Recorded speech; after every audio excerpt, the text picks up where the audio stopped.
All right, hi everyone. It's day 4 today of my chemoradiation therapy. A bit more tired again, but still functioning within fairly normal parameters. So I'm pretty grateful for the way it's gone so far. It's important though, as I kind of come into the tougher part of this, to understand, to recognize why I'm doing this and what the situation is. So I thought today I'd talk a little bit more about the diagnosis. Cancer isn't one thing. It's not uniform. It's not a uniform experience for everyone. In my case, I have stage 3 rectal cancer, which I shared with you before. But what that means is that, why is it stage 3 and not stage 2, for example? Stage 2 would mean that the tumor is still contained within the intestine. In my case, it's moved a little bit. It's moved a little bit beyond the wall of the intestine, and it's gone to a few lymph nodes as well. What it hasn't done is gone too far, and it hasn't gone to any other organs like the liver, which would be a likely candidate for this. Now, to me that's tremendous news. When I had my first look at the tumor, my immediate thought was, I've got weeks or I've got months left because it looks so bad. The fact is, right now they keep telling me it's treatable, and I've thought a lot about this word treatable and what it means, because I noticed that it's quite different from curable. Right now they don't know if it's curable.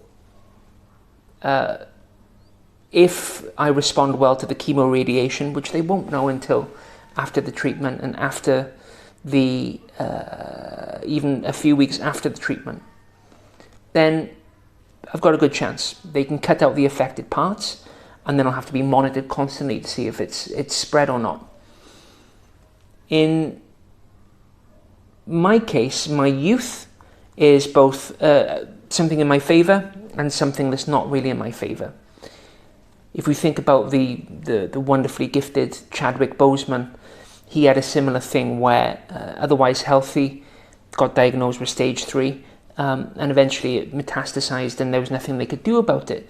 And that's because if someone gets it when they're this young, it's often because there's some kind of genetic mutation, which is just a kind of fluke in the DNA, right? So there's nothing to be done in that sense. They won't know what, if any, genetic mutation I have or any issue that I have until they remove the tumor, right?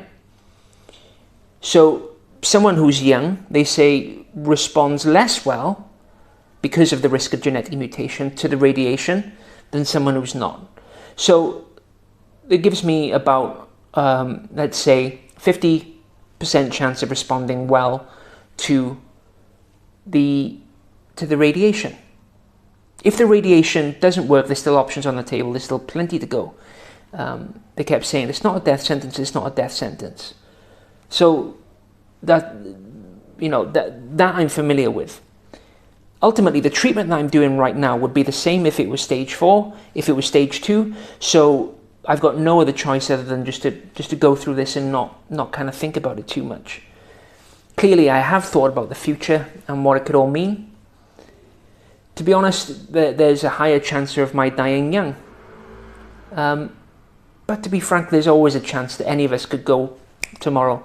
I mean, I've spent the last few years riding a motorbike around Saigon. If you don't know what I mean by that, have a look at some videos. It's quite an experience, but for me it's an everyday thing. There's always a degree of risk in everything. So when will they know for sure what my prognosis will be? They won't until they get the tumor out and take a good look at it.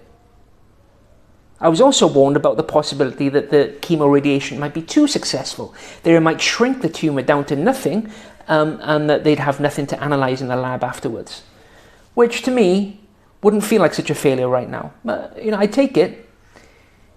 So they won't know what my prognosis is until afterwards, and until then I'm not really going to worry about it. There's a higher chance of this and there's a chance of that, and but the guy isn't a bookmaker. That's what he kept telling me, the doctor. He's not a bookmaker. So giving me odds, for example, 40% of people with stage 3 rectal cancer live 5 years or more. but I'm young, so that could be extended if I don't have the genetic mutation. There are so many variables at the minute. I've had my moments, obviously, but at the minute I'm just kind of taking it, just dealing with the treatment, seeing where that gets me, and then dealing with the next bit of news, and then the bit of news after that. So, excuse me, I've been praised for my humour in some of these videos. Not a lot of it today, but I thought I wanted to kind of share this anyway, just about what's going on. I don't write these videos or plan them too much in advance, so if there's something that's not that clear and you want to know more, please let me know. Alright, so I think that's going to be my final video for the week. I'll resume on Monday for those who are interested. Please keep your messages coming. I'm really enjoying receiving them. Alright, thanks everyone. Have a nice weekend and take care of yourselves.